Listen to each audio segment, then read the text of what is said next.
Testing, testing. I like doing that. Okay, welcome everyone.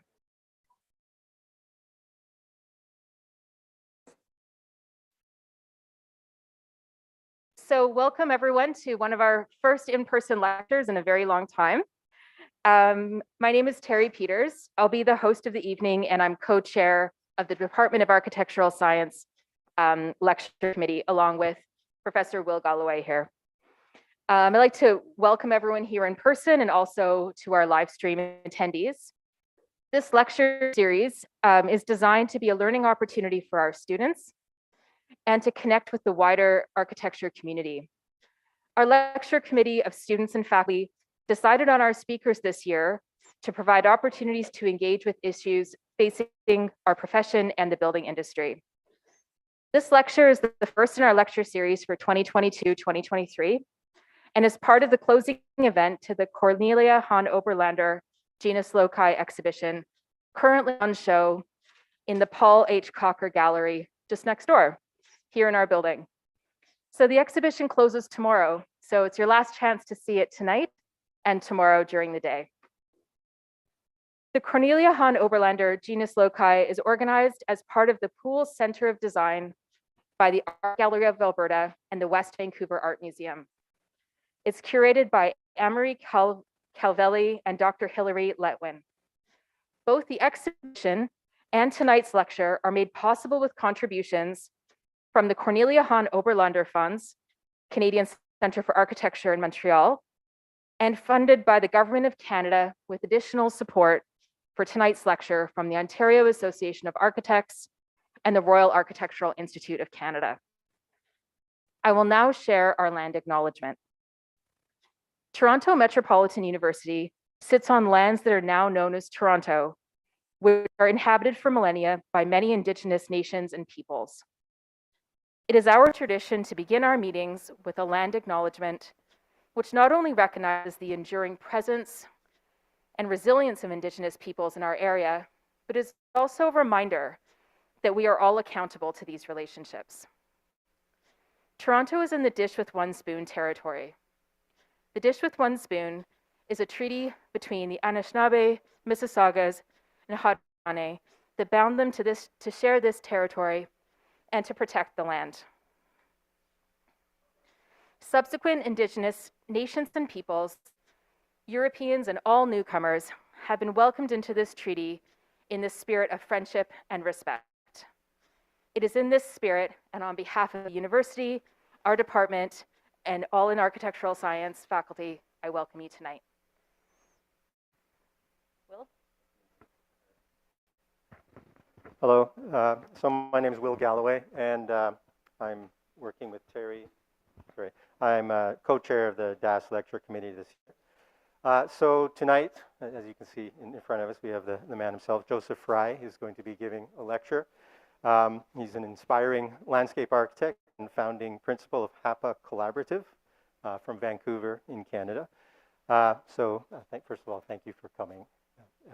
We're going to have more introduction, but I'm going to pass that on to, who's going to do that? Navneet, but give me one just quick moment.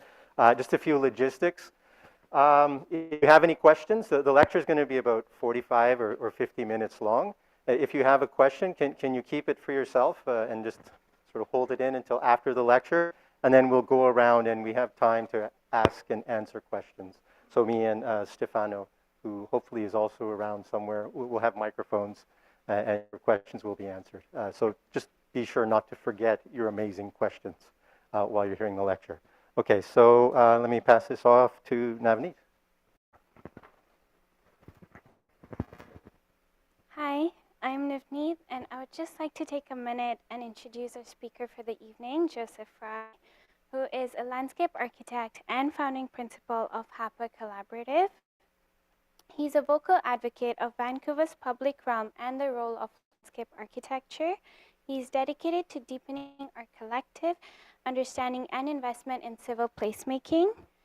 His professional offices have included the chair of Frischman Advisory Design Panel, member of the Vancouver Advisory Urban Design Panel, director of the BC Society Landscape of Architects, an adjunct professor with the School of Architecture and Landscape Architecture at the University of British Columbia. Joe is a coach, parent, a volunteer, and a committed participant in our city's discussion about design and the public realm. His work spans the full spectrum of the profession, including large-scale master planning, landscape urbanism, commemorative landscapes, detailed design, and construction supervision.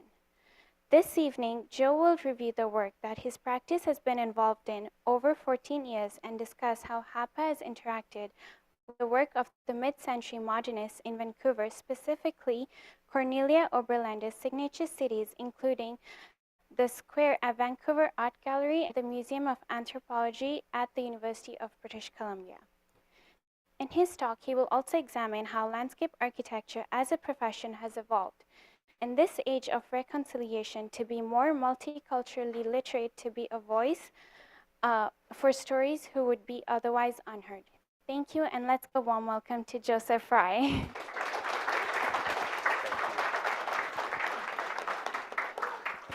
Can you guys hear me okay through this mic here? Okay, thank you. Well, thank you for the introduction, and Naveed, appreciate that, and thank you guys for welcoming me to the traditional territory of so many important First Nations, and coming from Vancouver, where we live and work on the traditional territory of Musqueam, Squamish, and Tsleil-Waututh, and I will touch a little bit on some of the work that we've been doing in Vancouver area with First Nations, and being here at Ryerson, pardon me, Toronto Metropolitan. It's a habit difficult to break, I'm sure, but it's very timely as given the name change with your own institution. Also timely because my son, I don't think here, even though I think the free pizza would have helped, but he's in his first year of graphic design studies, and he's living just down the street here, so good timing. So I appreciate the invitation and the chance to talk with you guys in person, which we haven't done in a while. And I know Tara had mentioned too previously in passing that most of you are in the architecture profession, and that landscape architecture might be a little bit of nuanced, something that might be new to you. And I'll try to kind of frame it in that way. As landscape architecture practice, we consider ourselves to be urbanists first. We think about the big picture, we think about the kind of quality of the spaces as they fit in with built form, as we fit in with streets and laneways and pathways. And it's not so much the decorative art of landscape architecture as it's come to be defined in the last couple of decades. It's really something about thinking about the urban realm in its entirety. And so we often interact with architects very intimately, with urban designers, urban planners, interior designers, etc. Hapa, the name, by the way, means many things, but it's Hapa is a Japanese, actually Hawaiian Japanese term that means half, or mixed, or hybrid. So someone who's part native Hawaiian and part Japanese is where it originated from. But it's also, there's an older Japanese term that means leaf. It can be defined, you spell it slightly differently in kanji, it spells leaf. My favorite is that it's like a disruption. This is an ancient Japanese term that means this kind of disruption, and in doing that, it kind of clears the ground for something new. Which is a definition I like the best, actually, out of all of them. And there's a great film by Jeff Sheba Stearns, who's half Japanese like I am, called One Big Hapa Family, and I encourage you guys to read it or to watch it. I grew up in Northern Ontario, so I went to Guelph as well, so not too far from here. But I would like to say that the landscapes of Northern Ontario, if you actually walk through the atrium at Brookfield Place right now, there's a great little exhibit of some of the paintings of Lauren Harris and the Group of Seven. This is visible from my hometown, Marathon. I don't know if anyone's been there or driven through there. But to me, I think the landscapes of Northern Ontario really probably prompted me to get into this field of landscape architecture just by virtue of where I was living. I've had a lot of different mentors and influences in my career. Bob Marasse is someone I worked with in Seattle. Graduated from Guelph, went out to Vancouver. Dave Mitchell and Pat Campbell were my first bosses. I went to Seattle. I worked with Bob Marasse, who's a landscape architect who's Japanese American, and he did these beautiful memorials of the Japanese American experience during World War II, and I'll touch on that here. Chris Phillips from PF Studio, who they have an office here in Toronto, pardon me, and then I started my own practice. One of the mentors to all of us in the profession of landscape architecture is, and you have a couple days to check out her work. Full summary of a lot of the work that she's done, both in play, residential work. It actually doesn't really feature some of the projects I'll talk about here today, but Order of Canada recipient. She worked until the age of 99 when she passed away a couple years ago. An incredible influence on all of us. And I'll tell you a brief story about her. When I was working with PFS, I spent 8 years with Chris, and we were working on a project that Cornelia had originally designed, and Chris had been hired to do some modifications to. And I was working on that project, and Chris had to run off to a meeting, and she pulled me aside and said, I really don't like what Chris is doing on this project, and I'd like to encourage you to start your own practice, and you could take this project and do exactly what you're doing, because I like what you're talking about. And she did this with a smile on her face. It's kind of, she was a bit of she liked to stir the pot, I think, and I think that's fundamentally what made her such a good designer. Then we were working on the Vancouver Art Gallery, which was one of her projects. And Sarah in our office, Sarah Siegel, who knew Cornelia from as a child, it's why she got into the practice actually of landscape architecture.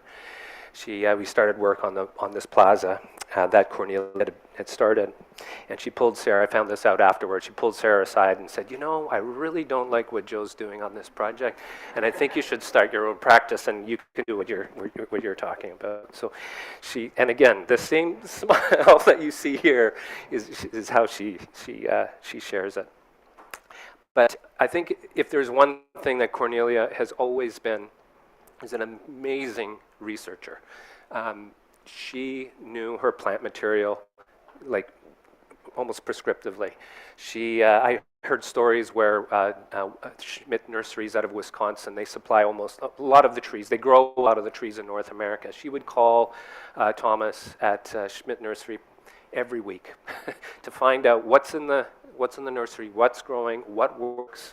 A red maple that was planted 20 years ago is hybridized and can provide another species that can do a much better job in current times. So she was relentlessly dedicated to the research of plant material, paving materials, all of the materials that we have available to us as landscape architects. And we certainly benefited from that in our own practice.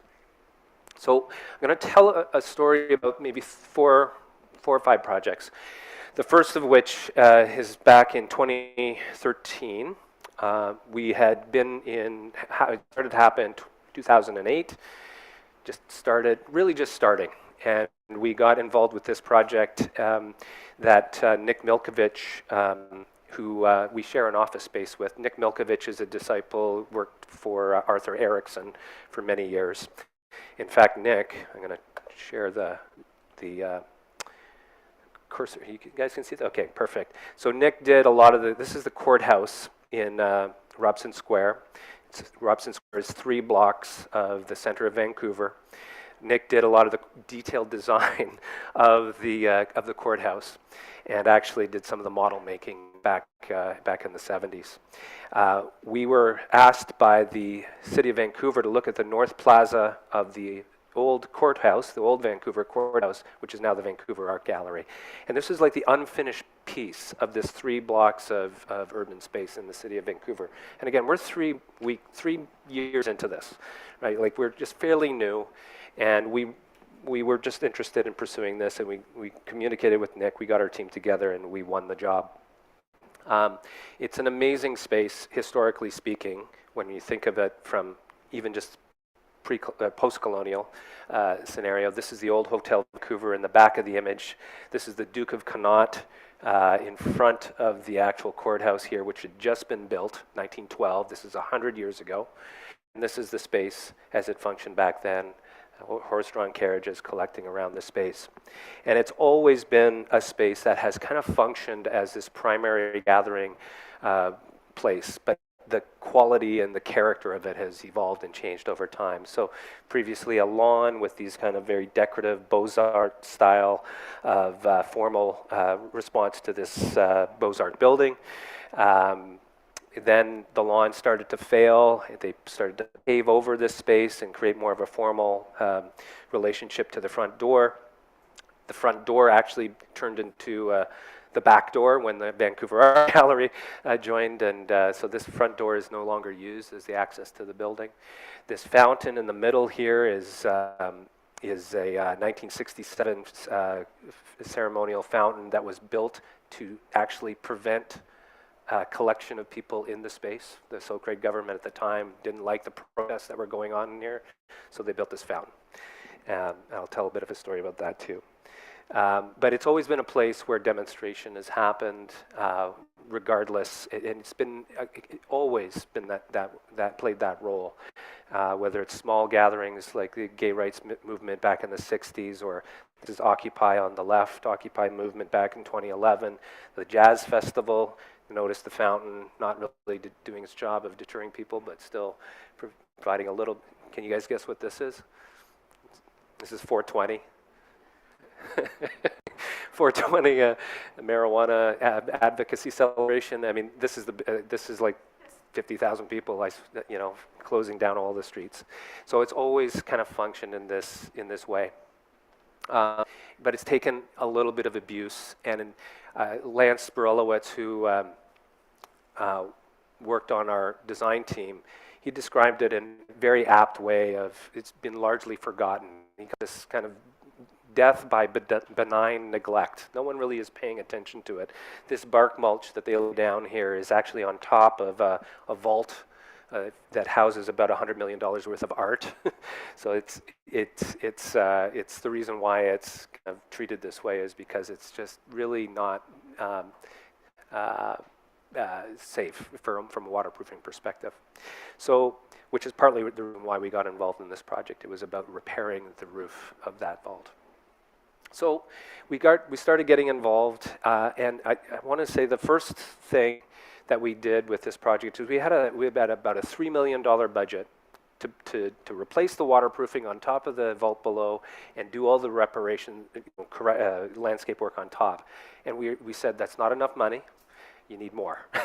So we actually went on a tour. We took 3 days and we went to 3 different cities. We went to Portland, San Francisco, and LA, and we met with Doug Macy up in the upper left, who did Pioneer Square, a beautiful space if you guys have been there. We met with the the operators of Union Square. She does the work there. This is Alex Rios, who did Grand Park in Los Angeles. And we just did a lot of fact-finding and research. And we did almost like an audit of our space based on a number of factors. Its delight or comfort or, just its relationship to its context. And we scored our site against these other sites and just did a bit of a comparison. The most important comparison we did, though, was the budget. So we had to build a case for this. And as landscape architects, I'll say this to you as architects, we are often challenged by budget. And Cornelia will be the first to admit to that through the work that she did. We showed that this renovation, not just the actual first construction of Pioneer Square, was $10 million, about $3,300 a square meter. They also have an operating budget of $2 million, probably more now, to program the space. They have 350 events in this space every year. Sometimes they go on at the same time. And it's an amazing example of an urban living room, probably the best example of an urban living room that I can think of in North America.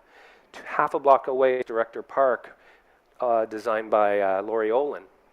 about $2,000 a square meter, and an operating budget of about $250,000. And they call, City of Portland operates this, they actually call it their outdoor recreation center. It's like a recreation center with no roof. And they treat it that way. They program it and manage it in much the same way, even though, you know, everyone's welcome. This is Union Square, San Francisco, $2,500 a square meter and an operational budget of $400. This is actually run by almost like a mall.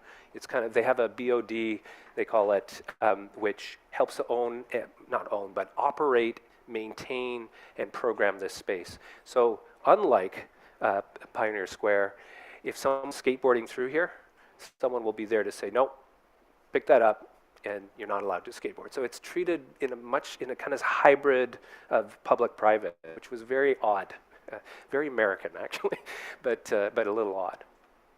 This is what we showed our client, is that we were about a quarter of the budget that we really needed to build this in a proper way. And this is also including the waterproofing work that we had to do underneath the bark mulch that you see here. And our operating budget, $0. They had no idea as to how they wanted to program this. We've since we've done our work, they developed a plan, and we're participating in that plan, and I hope to continue to be as we move forward. I hope sorry, that cursor, let me hit, should work. There we go. So we did a little bit of a process diagram to show what are sort of the guiding principles of this site, and what are the things that we really wanted to accomplish. It really was an idea of synthesizing a whole bunch of different ideas and the role that this space has to play. This response to an historic forum, but also thinking of it as the center of the city, but in the way that we designed it, thinking of it as a kind of an interior room, an inside room, but also this outside room, which is framed by the Hotel Vancouver and the Hotel Georgia and the TD Tower, etc. And so we really looked at the edges of the space. And if you guys read Christopher Alexander, I hope you do, Pattern Language, seminal text, you should all have a copy of it. If the edge is not built, if the edge is built with some consideration, then the space itself will fail. And I think that's a principle that we apply to a lot of our projects, creating a good, strong edge that acts as a threshold, but a place for lingering, and allowing the middle to be highly flexible and usable. So that's what we did. And Matthew Sewells, who's a prof at UBC actually, was involved in our design team, and he described the edges that we were trying to accomplish here. We couldn't build on top of the vault with trees, so we built a pavilion. We called it the Bus Plus. It's a bus stop, but also weather protection. We pre-wired and pre-plumbed it for a future cafe for food service. We hope that will happen in the future.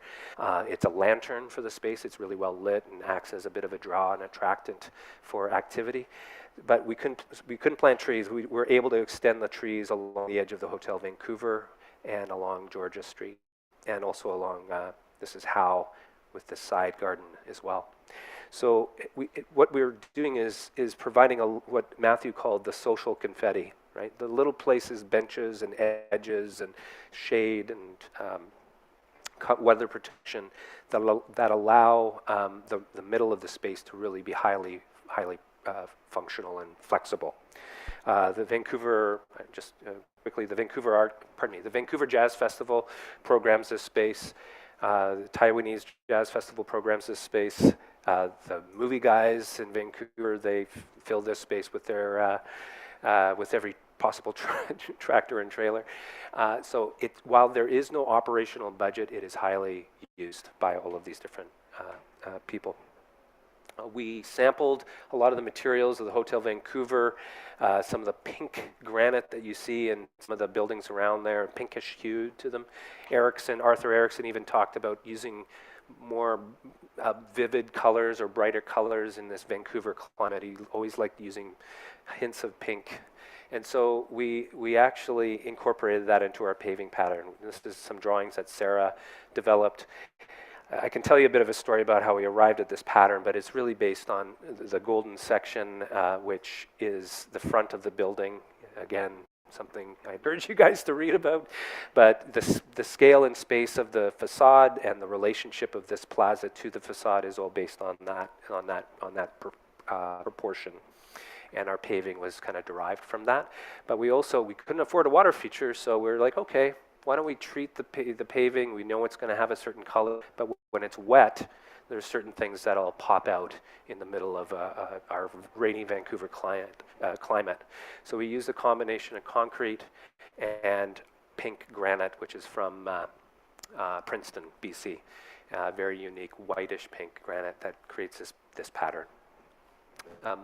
Cornelia didn't necessarily approve of our paving pattern, but I think her influence, like we were certainly trying to pay attention to how we could create this inner sort of space, but bring the materiality of the paving, the concrete around the edges of the center area rug, I'd call it.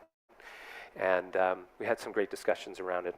And but where she actually had the most influences in our tree planting, this is a section through the edge on Hornby, and it shows stormwater management strategy. So that entire plaza slopes at 3% towards one edge of the plaza, and we pick up all that water and we put it in the ground, and it goes into this exfiltration zone under the groupings of trees here.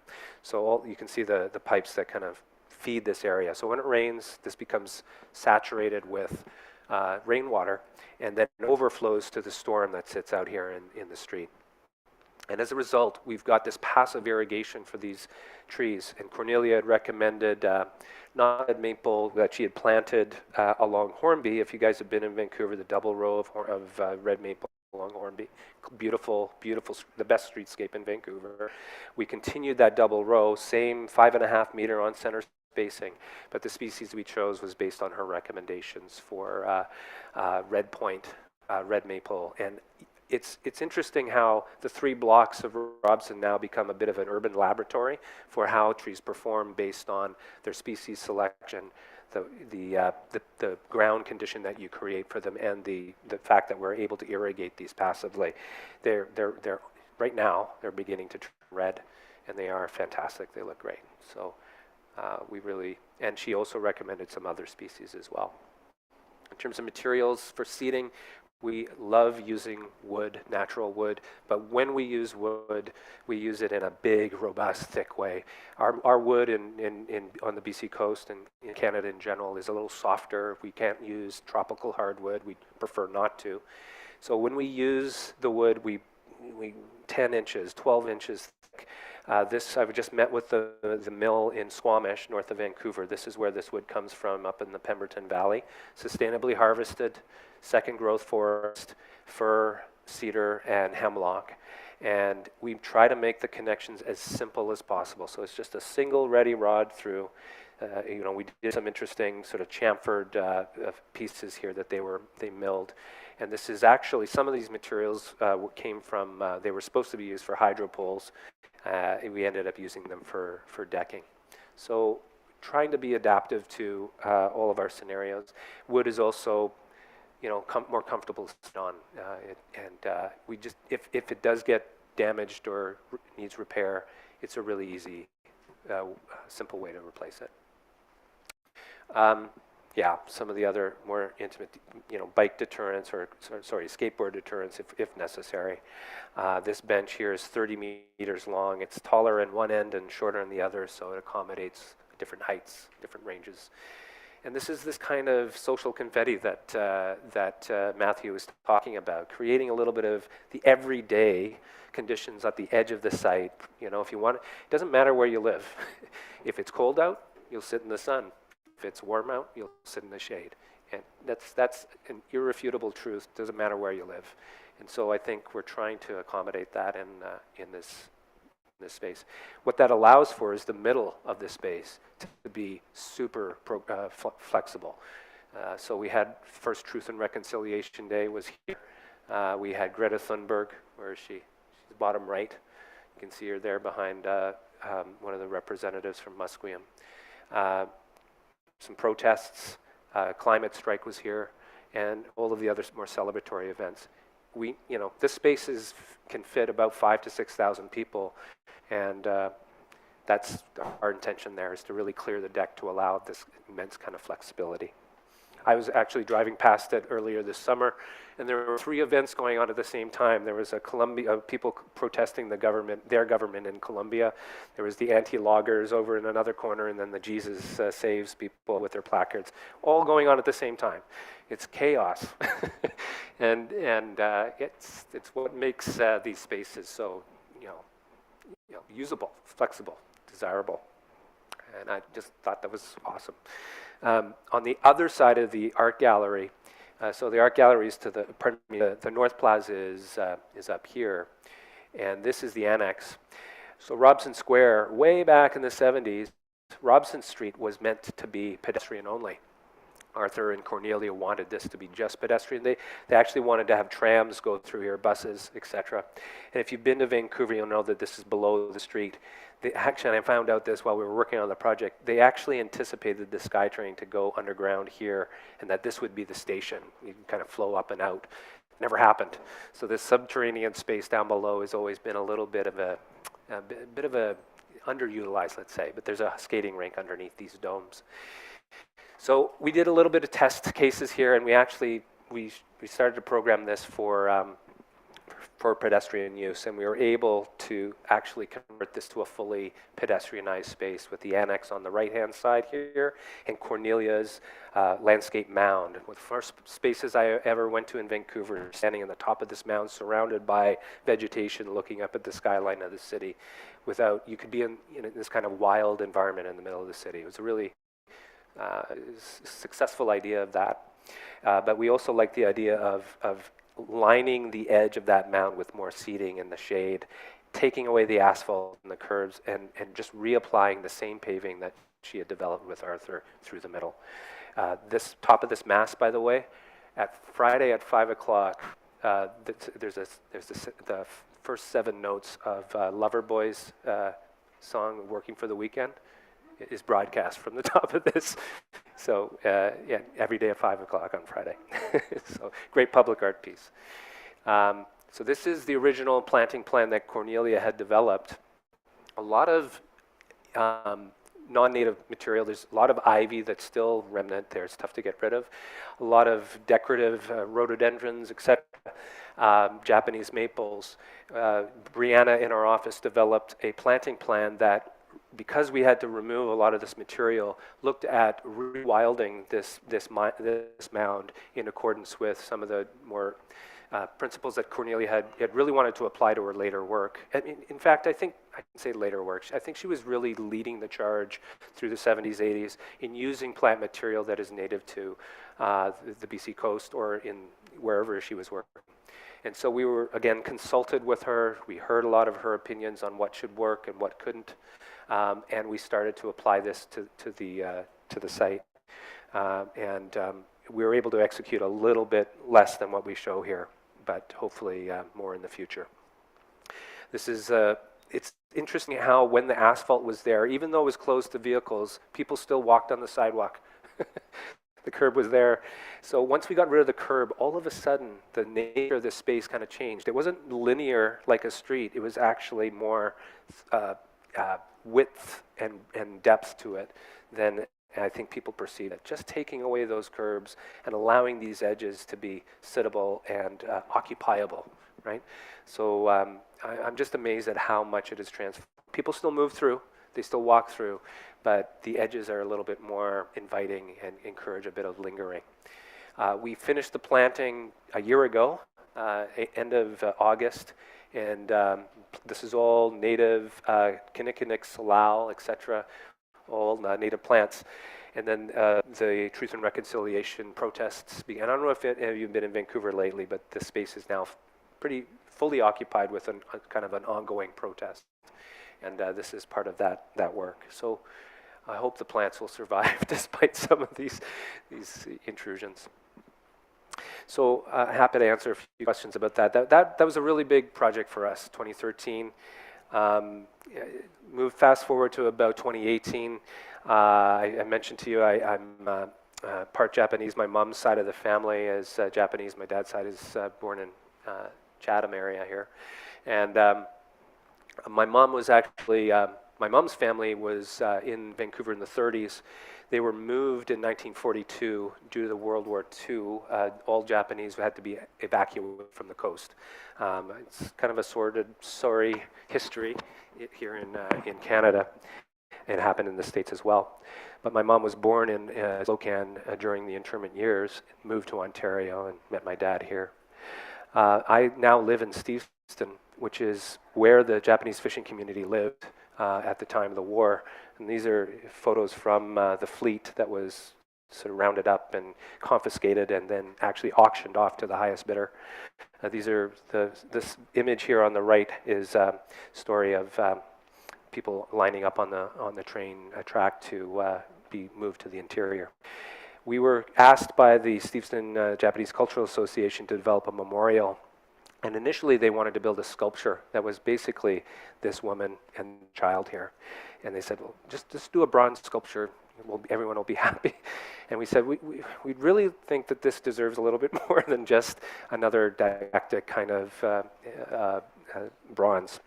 And we encouraged them to do something a little different that was more landscape-based. We ended up meeting with over, I'd say, 150 people in the community, young, old, people who are really vocal about, and people who had a personal experience with the internment. And it was a really wonderful opportunity to learn a lot of these stories. But the people in the middle on the bottom here, these women here, probably some in their 70s. There was one who was over 100 years old, and they were teenagers at the time of the internment. And they didn't really want to talk to us. They talked enough about the internment. They, every story you could hear. But they were busy making these little baskets and weavings. And they sell them for about $5 each. Placemats, coasters, trivets, and baskets.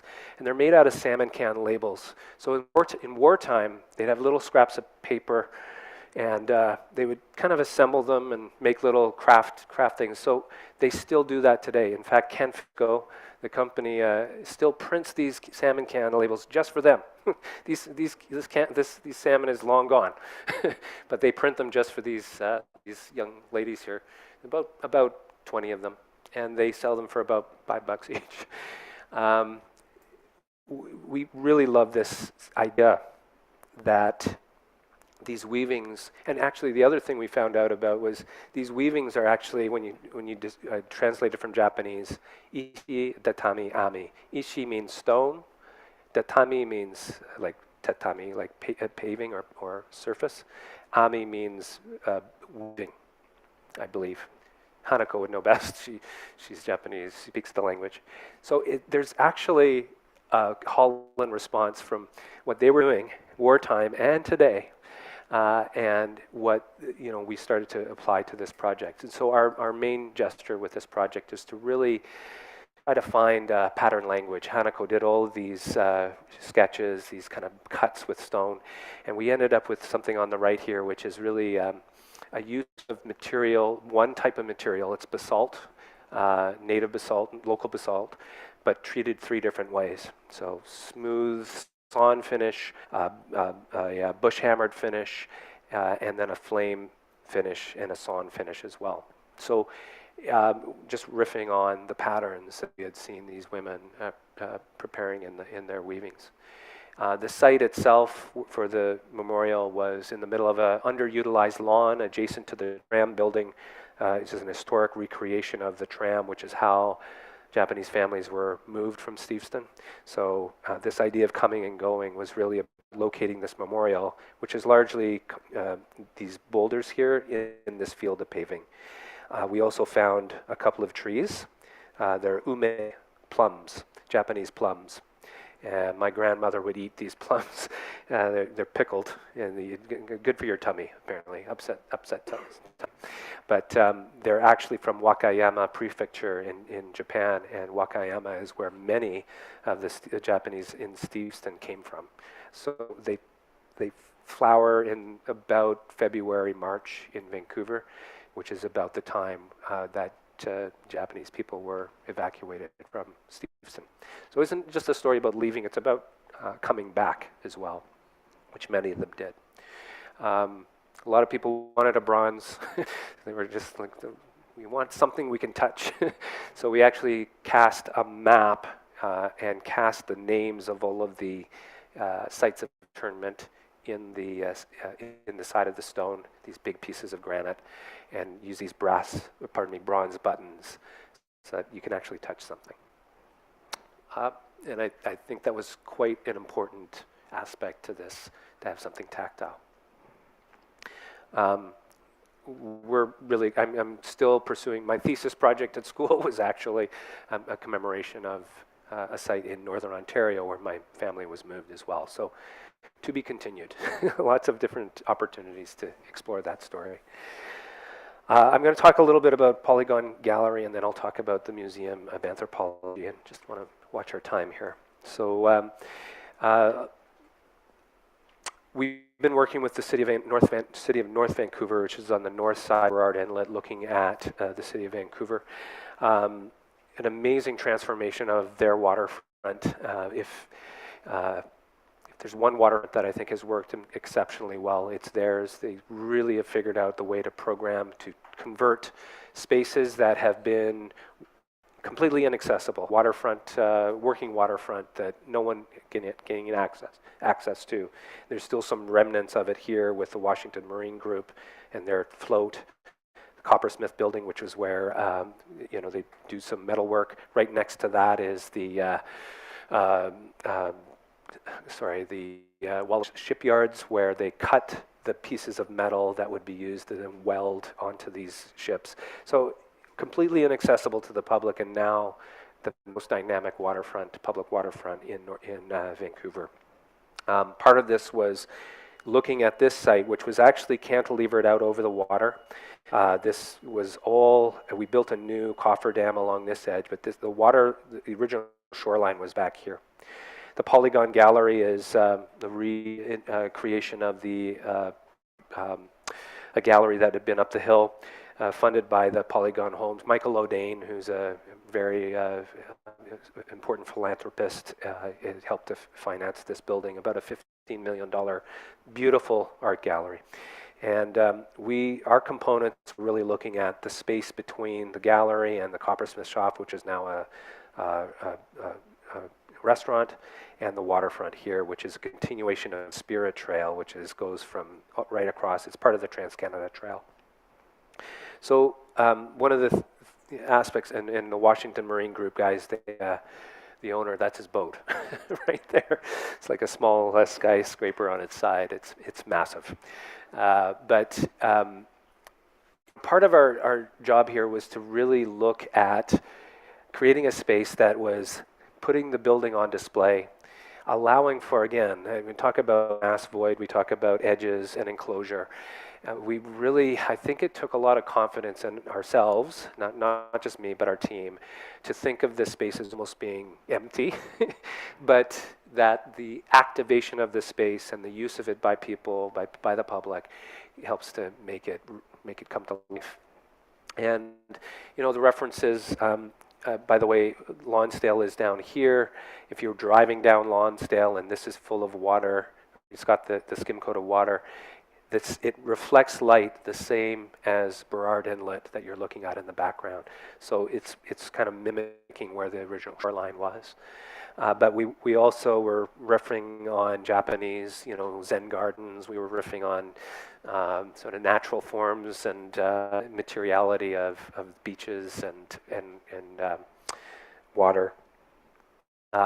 This is the effect that we were able to create with this 1/8 of an inch of water over top of this surface of granite.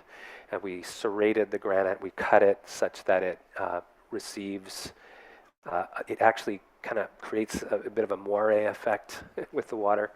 And I just love how it hits these boulders. These are pieces of granite just up the sound from half sound.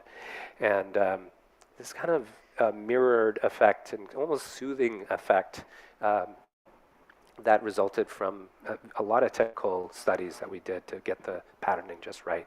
We actually thought the serration is like a knife, right? Like it's got a uphill side and a lower side. And we figured out, we thought it should be kind of cascading, like a series of little waterfalls, but actually we turned it the other way around, and it's a series of dams, if you can imagine, these little ridges that stopped the water and pushed it up and over. So we did a mock-up to kind of prove that out. But what I love about it the most is that it's become a playground, you know, almost, a water feature, a performative space, you know, professional dancers, amateur dancers, and a mirror that reflects the sky. It's the same color and texture as the inlet behind you. And yeah, I feel this project has really come to be a success, not because of the design, but because of the activity and the activity and the socialness that it creates. And I think it just sets the building off really nicely. Like, I think Pacow Architects did this building. I can't think of anything they've done here in Toronto, but I'm sure you're all familiar with them. Great architects to work with, but they love their jewel buildings. They're beautiful buildings. And so we had to kind of respect that intention of putting the building on display. We also did design the mega bench along the edge of the water. So just for your own, you know, at school here, we were talking about model making earlier. We spent a lot of time figuring out this mega bench. This is about 30 meters long again. It's made out of cedar, 4x6, 4x8 cedar. So again, thick, chunky pieces. And we said, well, what if we could take these kind of wave action, these kind of tidal and wave forms, and build it into this space, or into this edge. You know, we looked at the wave deck here along the harbor, Toronto waterfront precedent, and we looked at a lot of precedents, but we wanted something to be slightly different. And we also wanted to be an edge between the Spirit Trail and the water itself, so people could collect along this edge. We built it in digital model, and then we built, from that digital model, we did a scale model, which you see here. Then we did mock-ups. We worked with a carpenter to actually fabricate all of the different conditions that we were creating along the length of it. We got a cut here and then a fold here, and got some kids to play on it just to test out how they would use it. So yeah, 30 meters long, cedar. It's transitioning from the grade here at about 5.5 meter elevation here to 5 meter elevation here. This grading here looks down to the water. You can see the water through it. This decking actually sits over the water too. One of the complaints we get is when people lose their cell phone through the pieces of the wood, but we put some netting underneath there as well, so just in case you're wondering. My daughter, I'd never get her on that. Anyway, but it's interesting to see how different people use the bench, whether to act as a bit of a backrest, as a place to run along. I've seen BMX bikers running. That's another influence from this, is all these mountains up in the North Shore, the bikers with these amazing wood deck trails. So we had a lot of references to refer to. But it's wonderful to see it in action, and this is actually New Year's Day from the Polygon looking down, and just the play of the railing, the light of the railing. Never, I'm going to say that we meant to do it, but the railing shadow kind of follows the same curvature as these benches here. Yeah, just like different people use it in different ways.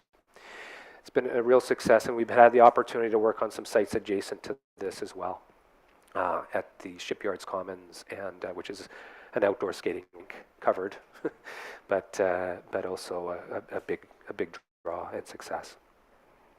I want to talk, this is just a brief little interlude, but I just want to talk about, from landscape architecture perspective, a lot of the work we do is kind of hidden.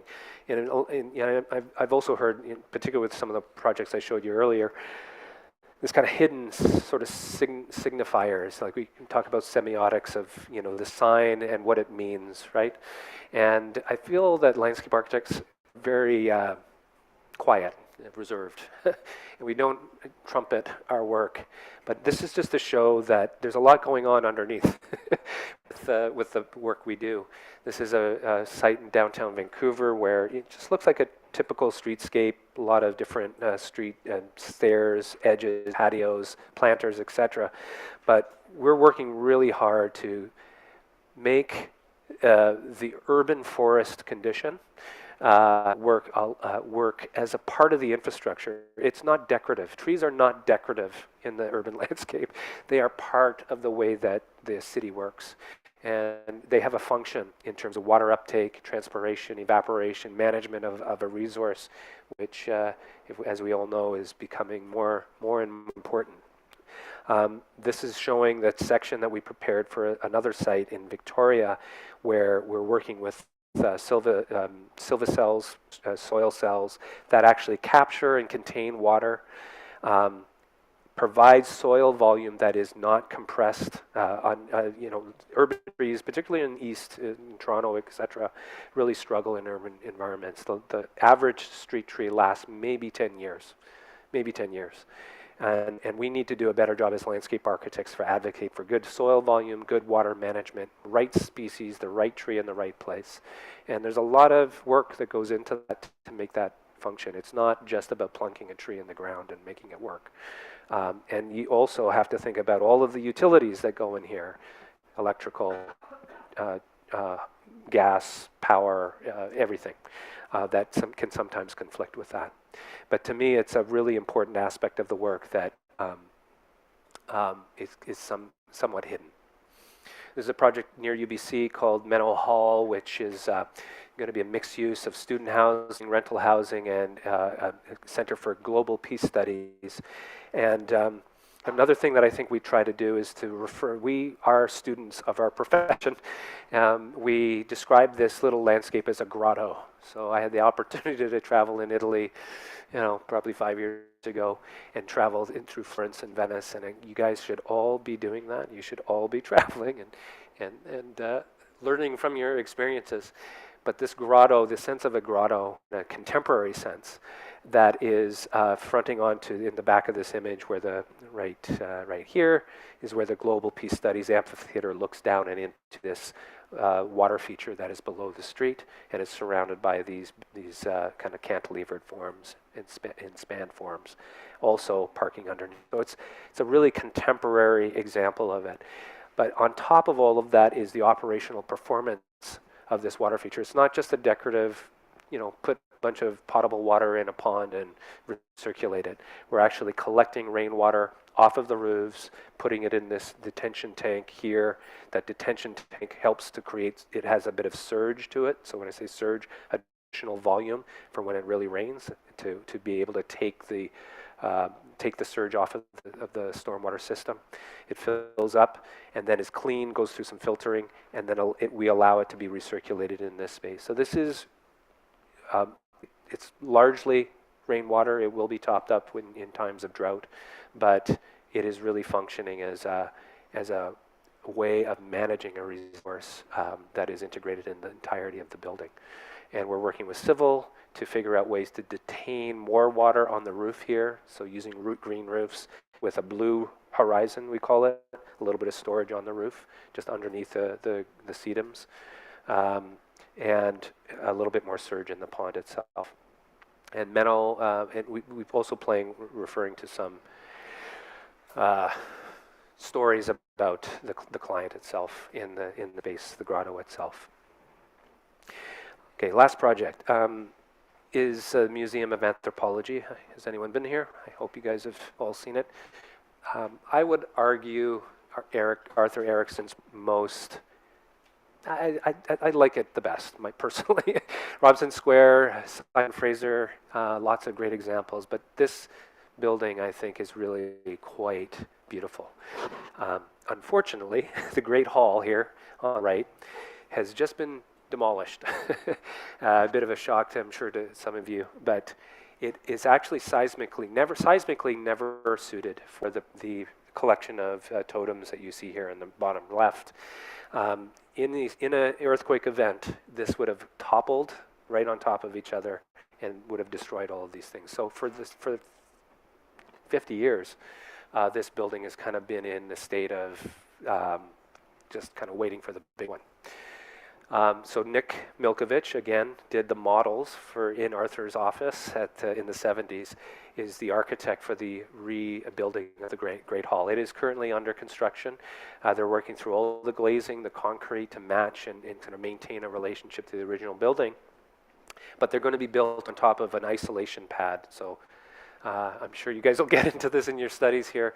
Seismic isolation, which is base isolation. So when the earth moves, the building moves less. The building still moves, but it'll move less.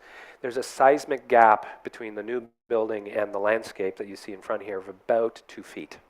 Just a void space, right? And it's covered with a metal plate. The building moves and the ground moves and the building does not. So that's under construction now. As part of the construction, Cornelia's landscape, which includes this pond, has been demolished in order to get access to it. It's been completely removed as well. It is an interesting story and very politically complicated.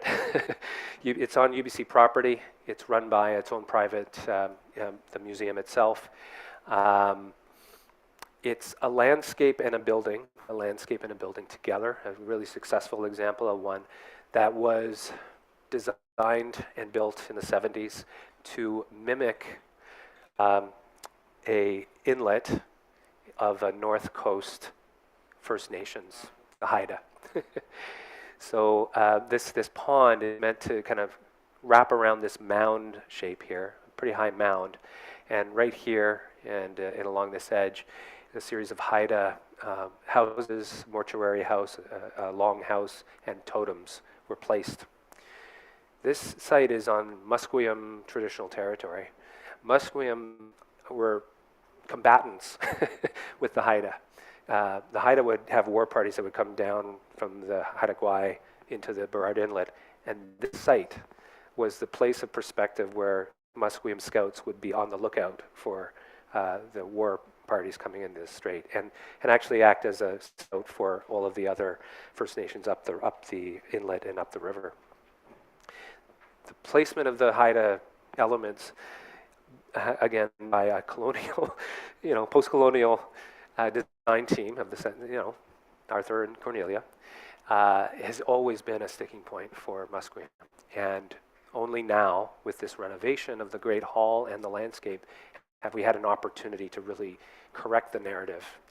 And it's been really challenging. Nick has been at this for 7 years, just going through the political sort of machinations of UBC. UBC has its own, as every learning institution has, come to sense of reconciliation around what that feels like, and it's taken a long time to get there. So enter Hapa Collaborative, and we're trying to reconcile all these things in landscape. This is Cornelia's landscape plan from 2010. Another renovation of the landscape. So I should just go back here. This is the original, do you guys hear that? Okay, we're good. This is the original plan that never really got fully executed. The landscape was slashed. The budget got slashed as the building went over budget. This is her renovation from 2010, which looked at integrating more natural plants, native local plants. Again, slashed. The project never actually was fully realized.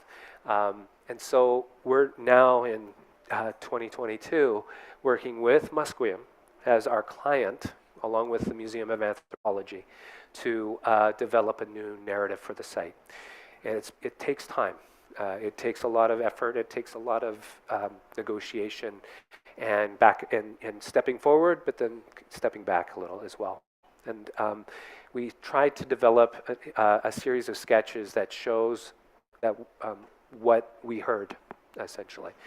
And I feel that that consultation process, again, as designers, it doesn't matter if you're architects or landscape architects, you know, you really have to have big ears. You have to listen, and you have to repeat what gets said. And over the course of what are now probably 8 or 9 meetings with Musqueam, you need to sort of reiterate what was said and heard.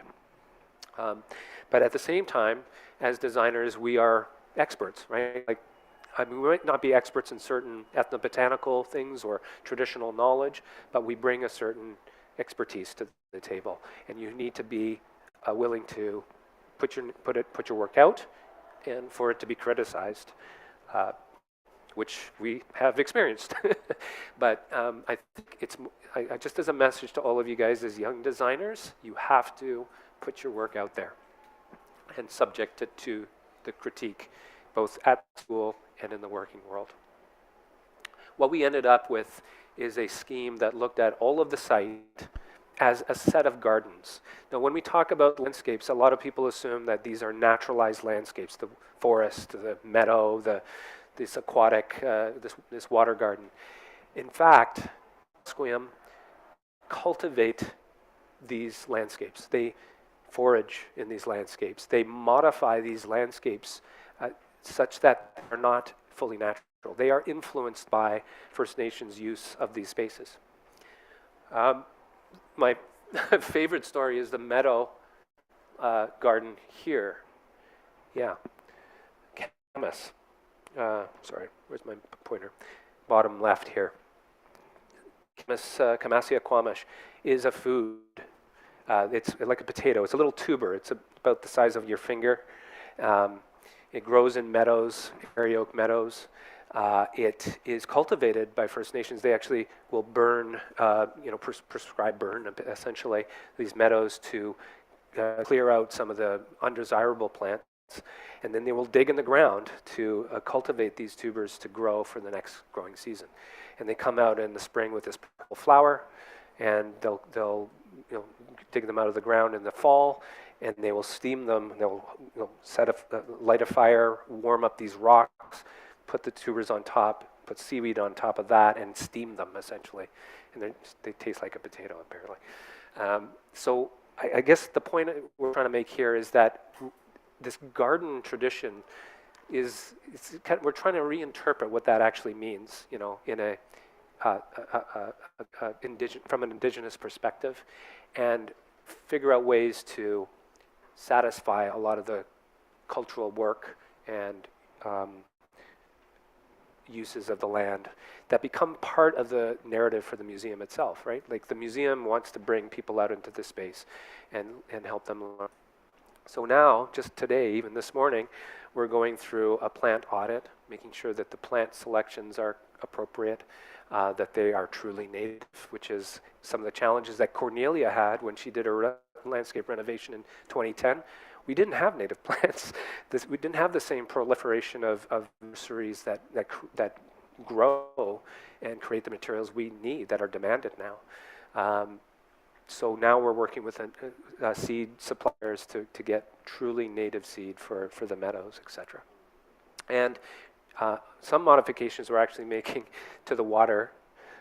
Cornelia didn't, sorry for the graphic clarity, I just grabbed this off of her presentation, but this is from just this earlier today. But Cornelia didn't want plants in the water.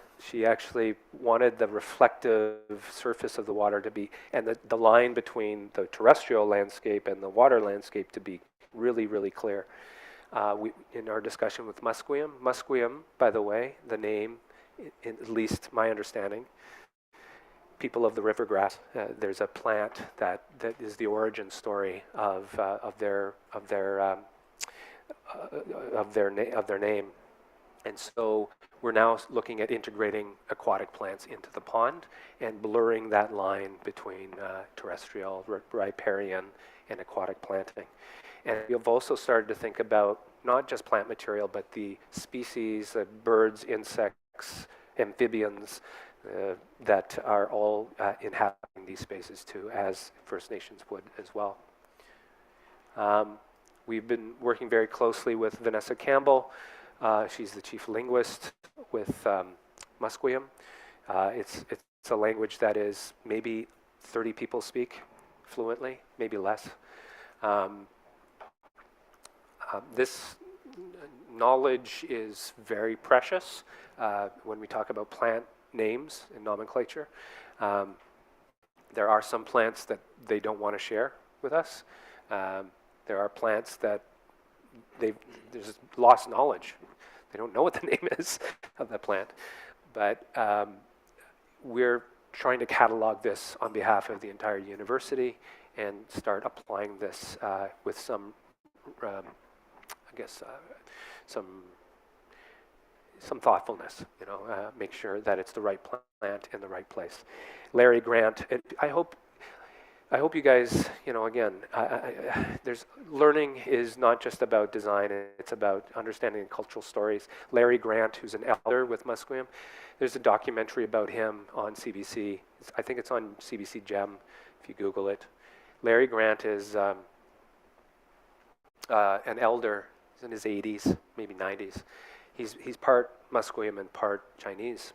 I didn't know that at the beginning of the story. So we learn a little bit about, my story, his story, and I love his perspective on how we need to move forward on projects like this. He calls it two-eyed seeing. I don't know if you've heard this phrase, but he uses it to describe the way forward is understanding science and technology and the influence of Western culture and in our thinking, and overlaying it with more traditional knowledge of First Nations. And what results from that is something completely new.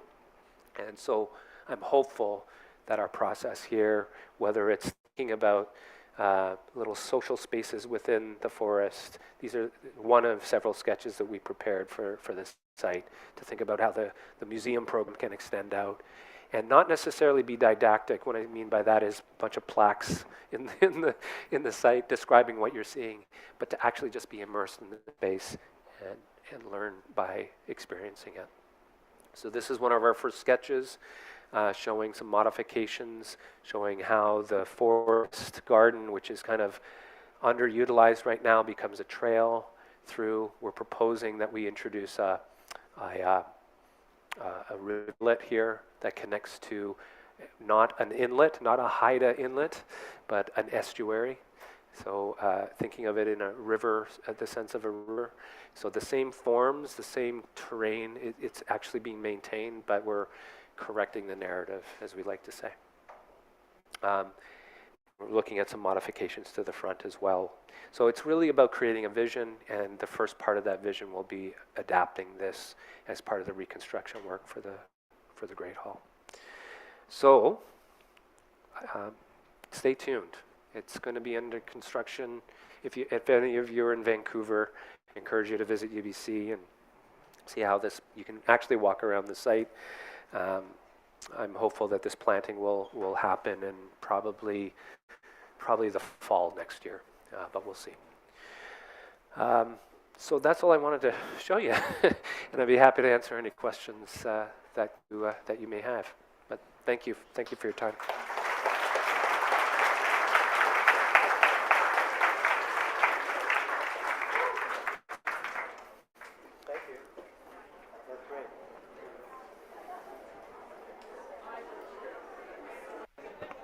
Hello?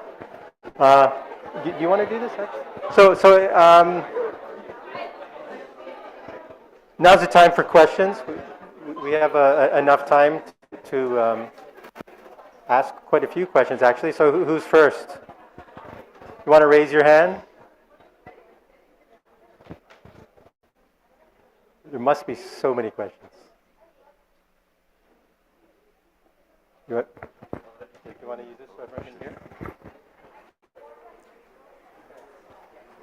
Do you believe the use of texture and maybe design is important in like forest space when designing the ground? Yeah, I guess you're referring to some of the paving patterns. I think patterning, use of texture, it's really one of our tools in our toolkit. for creating and I think the pattern that we used at the Vancouver Art Gallery, that plaza in particular, there's a lot of studies that went into that look at what it feels like, not just walking on top of this, like under your shoes. What does it look like from 20 stories up, and what kind of scale? So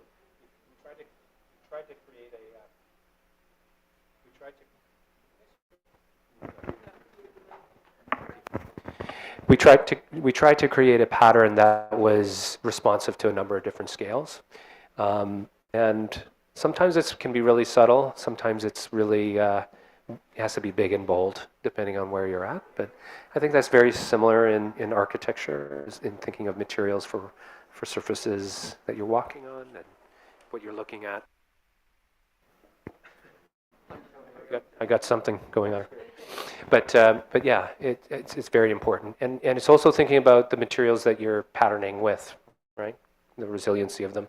Well, I didn't show you, but one of the things we looked at with the Museum of Anthropology is a lot of gravel surfaces that the oral acoustics of walking on gravel is very different than something that you're rolling on like asphalt. And that's something Cornelia was very attentive to in a lot of her projects too. So thinking of that, from in the work that you guys will do is just the reflective acoustic quality of materials for sure. Yeah. All right. Oh. Okay. I'm sorry.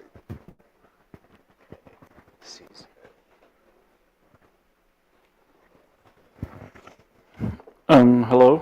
Yeah, I would like to know if there's like any tip that you can give for developing urbanscapes that are considering the change on the seasons, like considering that we have like that dramatic changes here in Canada, how these spaces are gonna be like dwell on the different seasons and offering kind of like activities to like the people transiting or populating these spaces.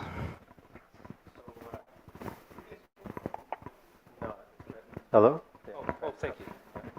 Thanks. Might have to take this off. But so you're asking about how to accommodate a range of change throughout the 4 seasons of in a Canadian climate. Yeah. It's funny, in Vancouver, we're often if we work in Calgary or back east here, we're often accused of not understanding what a winter is. But I can tell you, going up in Northern Ontario, I sincerely do. And I think we.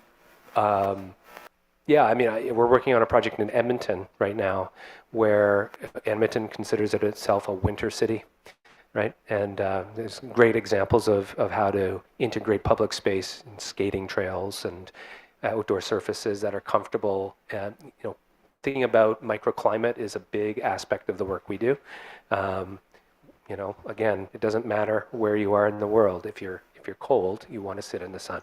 So thinking of how to capture sort of latent qualities of the space, tree selection, coniferous trees on the north side of the building where maybe it's buffeting it or protecting it from winter winds, but on the south, you might want to have a deciduous tree that drops its leaves in the winter and allows the building to be warm passively, but provides shade in the summer. So these are things that you guys will consider in the work you do, but I think as landscape architects, we really want to work, collaboratively in our design teams to figure out these things. Maybe you'll have a chance to do this, but in Guelph, there's one of the only laboratories in North America that does wind studies. It's a wind tank. They can probably do it all digitally now, but I remember going to this tank. It was a water tank. They build small models of these buildings to show where snow would drift or where winds would accelerate based on the design of the building. And landscape has a role to play in that. Like a snow fence is designed with 50-50 porosity to drop snow out of the wind and it deposits behind it. So we think of landscape in a similar way. A tree can do that same role. So yeah, we think about it a lot. And it's something that as architects you need to consider in your work as well.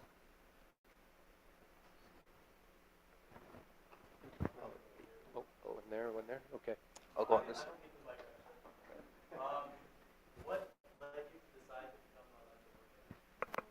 Why did I decide to be a landscape architect?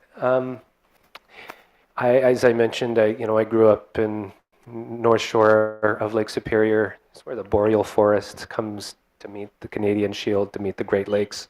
It is I'm sure that had some role to play in it.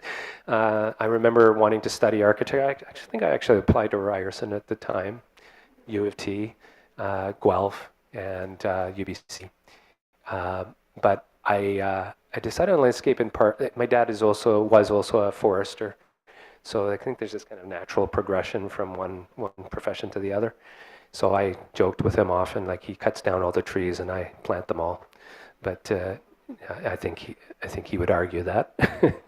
But I think that's really largely the decision. But I think there's a kind of open-endedness to it. Architecture, engineering is a little bit more finite and a little bit more precise. I'm not precise at all. I love the kind of looseness that we're able to work with, like building systems and glazing and waterproofing, all that kind of stuff are not my bag. But I do feel that we can get into that kind of detail. That water feature, for example, and the way that we designed that was very precise. So yeah, I kind of like the fluidity of it and flexibility of it. Yeah. All right, we have another question over here. You are sort of working with a lot of sites that have cultural, historical context behind them. Where does the process begin of incorporating that history and culture into these projects? Where does that sort of start? That's a great question. Lots of research, lots of digging in. And let me say too, like we have maybe 30, 40 projects a year, okay? Not every project's the same, okay? I'm showing you a few sort of more important projects. Not every project deserves the same amount of research and commitment and investigation, but MOA does, you know? And so we do a lot of research to literally dig in the ground. You know, you're trying to find as much information that can spark something. And a lot of the research has to go back even further now, and it's working with our Indigenous partners on projects where that's important to really understand what these sites, their significance culturally, but also just the attitude, the approach that we want to take to it. And I think layering that with, you know, post-colonial stories is just as important. And we're working on a site right now in Vancouver, downtown East Side, where it's the site of, it used to be called the place where big maples grow. You could see these maples from the water. It's in the downtown East Side. And we're looking at ways of integrating that name, that story, along with all of the names of the shopkeepers that came, you know, from 1885 onwards, into this sort of mosaic.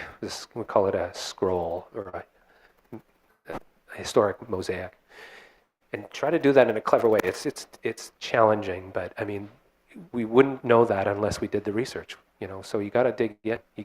We use museum and archives all the time. We walk the site all the time. You have to do that. You can't just, every site has something to offer. Some are more important to do that than others. Yeah. Do we have another question?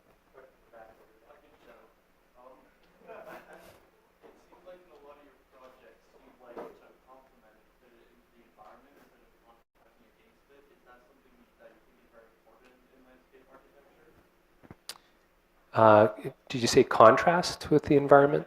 Yeah. Yeah.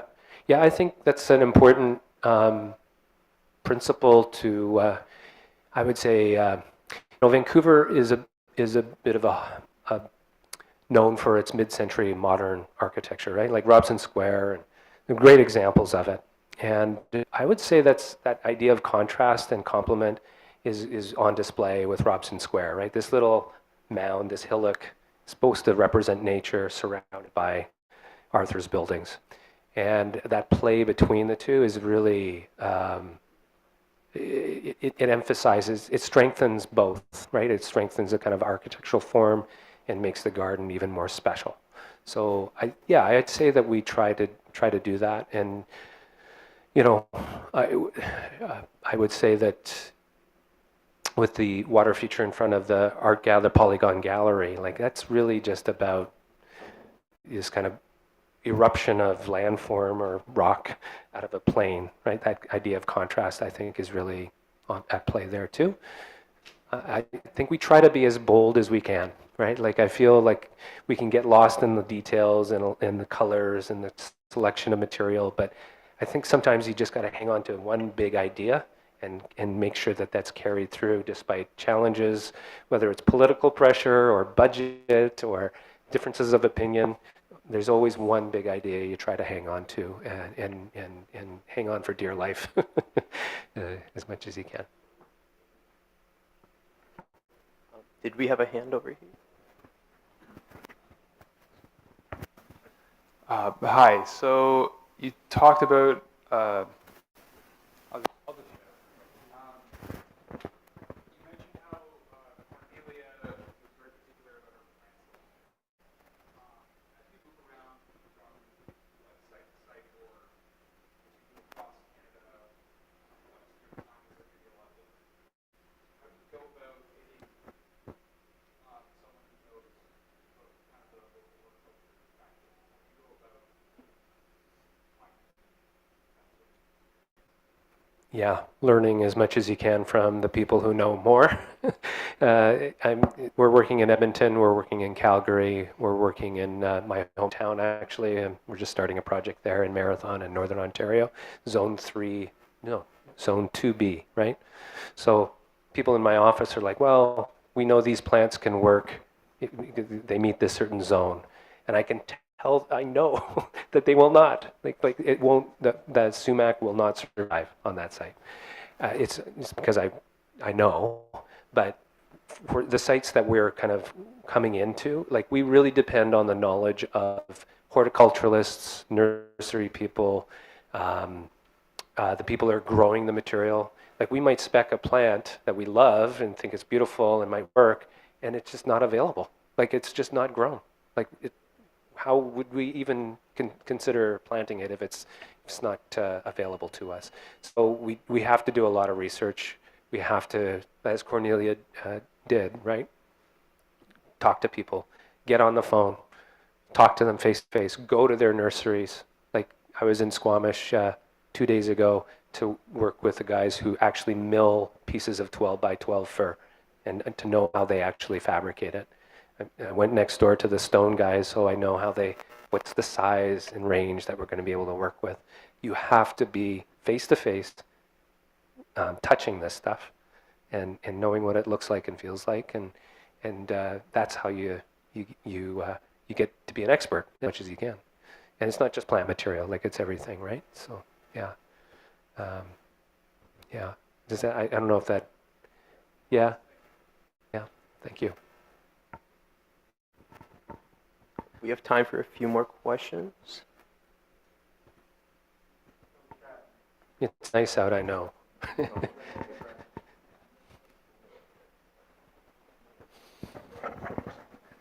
you. Hi. Oh, wow. Hi. Okay.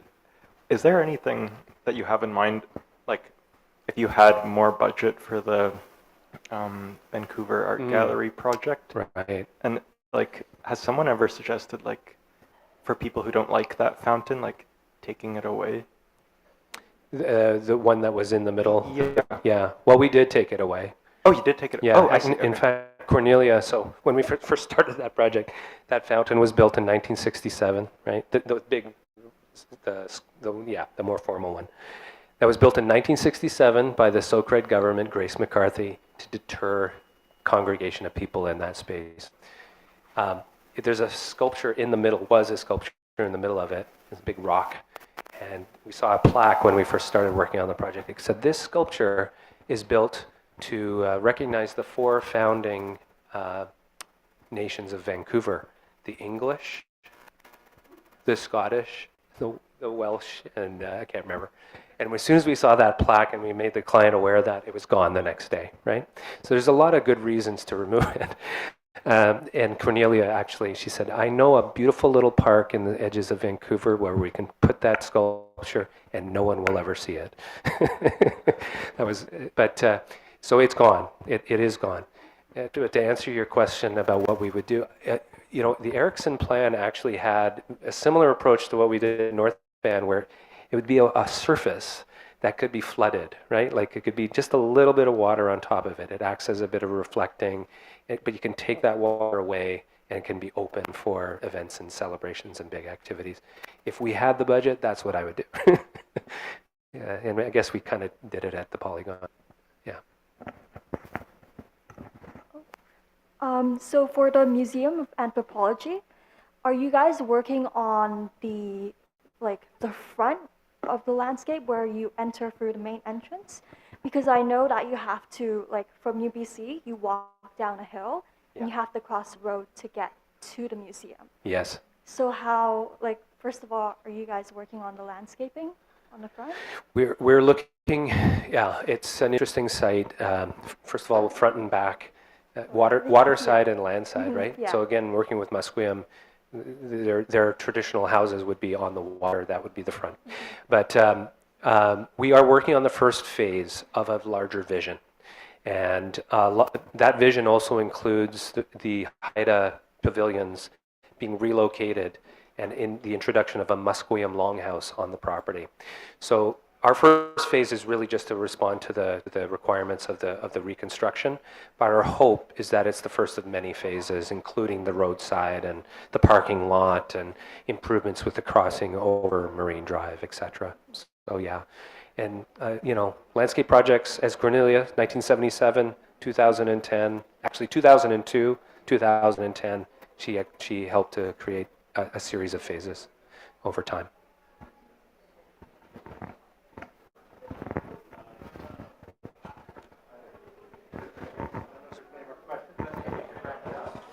There's two. Sorry. I think we have time for one more question. Okay. You can always. I can. Everyone, please stay. It's just a few more minutes so that we can properly thank our speaker. I was wondering, I believe you hinted at it very slightly in your presentation, but how do you get rejection when your designs are rejected, or when you're passionate about something and it's not allowed to be built? How do we deal with rejection when the client doesn't like our work? Sometimes we are somewhat strategic about it, where we don't give. Yeah, it's a good question, actually. We try to be somewhat strategic in what we present to the client. Like we go through a process where there might be 3 or 4 different design options, but we'll only present one. But you know, when we do that exploration, and you guys will experience this as well, is you really just want to build the best case, the best argument, so it's irrefutable at the end of your presentation or when you present the work. It's just you've created an argument like a lawyer would or like an accountant would, that these are the truths of this project. This is why we made these decisions. And if you can create a good rational approach to your work, and we try to be as rational as not airy-fairy, not just a great, it looks good. There's a rationale to it. And if you do that, then most of the time your client will understand that. But when we get rejected, I suppose we always have a few other options to fall back on. Yeah.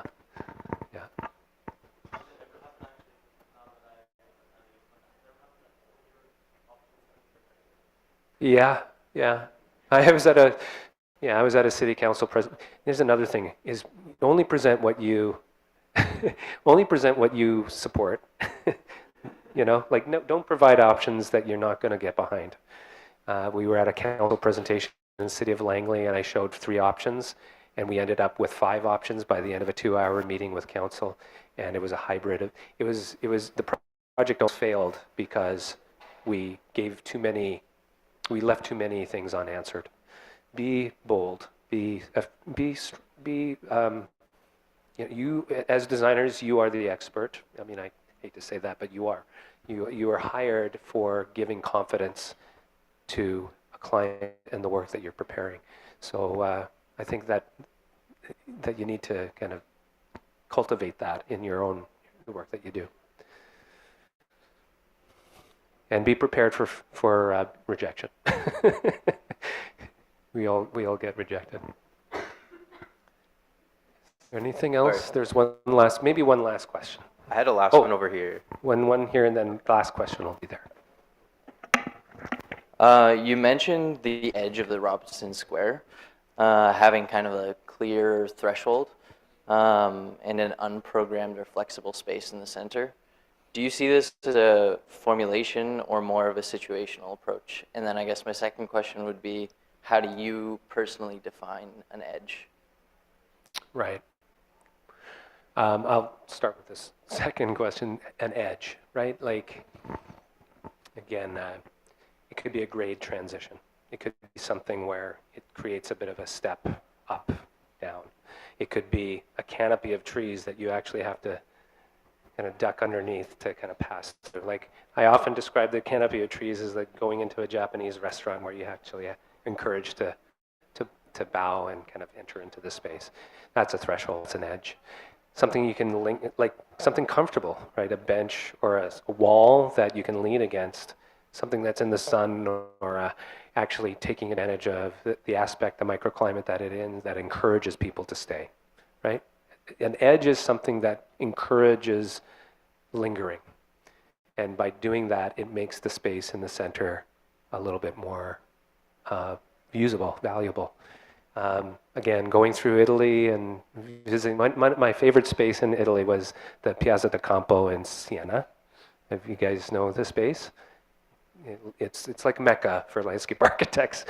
And it's an amazing edge, like 13 different houses lined up, the houses of Siena, the families of Siena, and these radiating forms into the center of the space. There's nothing in the space except beautiful paving, and that's where the horse races are. The space fills with people in the 2 times in the summer. It's a great example of an amazing edge. Situation. I'm not sure if I understand the question, but I'm not sure if I don't know. Can you repeat the first question? Yeah, I guess, do you see that as something you can apply to every circumstance, or is it more dependent on the specific project? Because I know the other one you had with Pat Cow, you showed 2 images, one where there were children playing in that kind of splash pad area, and then also ballerinas. Yeah. I think it, I think it varies. I think it's situational. Yeah, I think it depends on the kind of edges that you're responding to, the built form that you're. A landscape like MOA is not a clearing. Like, it's not a clear. Like, there are some clearings to it, but I think we're also trying to create an environment that you're walking through a forest. So that's a very different thing than creating an edge. It's about a kind of an enclosure that you're moving through. Yeah. I think if you distill landscape architecture into 2 ideas, one is like a garden with like the walled garden, and another would be like land shaping, like forming landscapes. Like, one thing that landscape architects know better than anyone is how to work with grade, right? Adjusting topography, shaping it. And that's a way of creating edges as well. Okay, thank you. Okay, last question, and then you guys can go.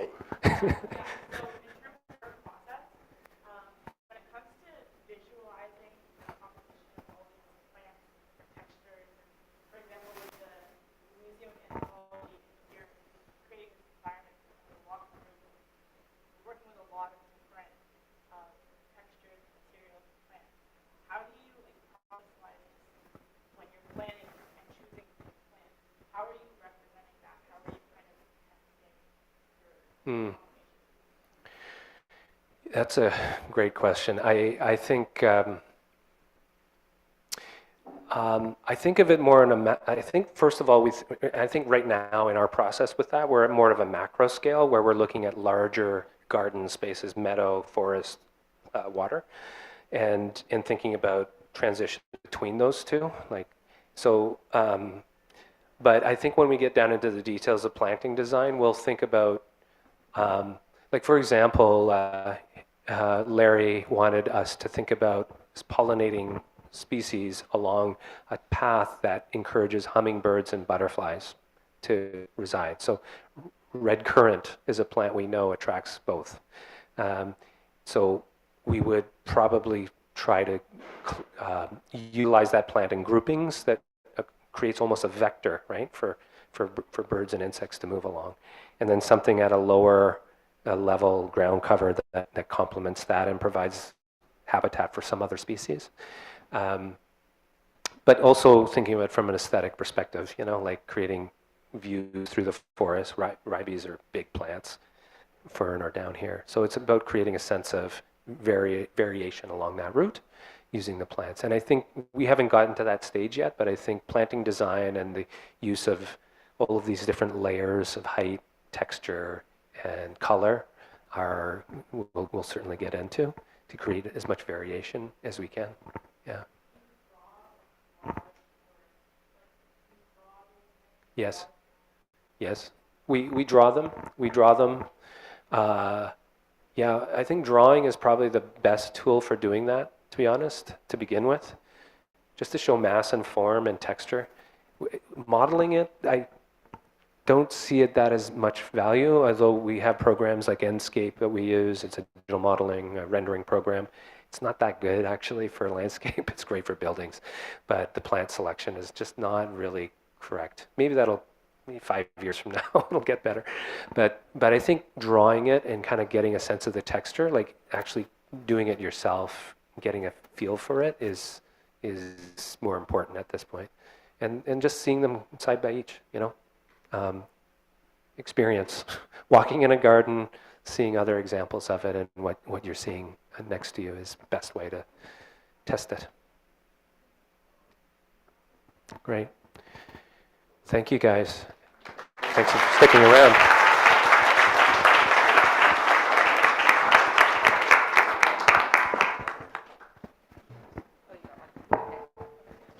On behalf of the student body, faculty, and staff community of the Department of Architectural Science, we would like to thank you, Joey, for sharing your work with us. The 4th projects talked about really expanded our understanding of how landscape architecture largely contributes to the public realm and how it makes an empty outdoor space more dramatic, lively, and active. May it be through integration of specific pavement heights, various vegetation species, and the importance of service being run. Your words this evening have left us with a greater understanding of landscape design and the importance of collaboration across disciplinary design for the public realm.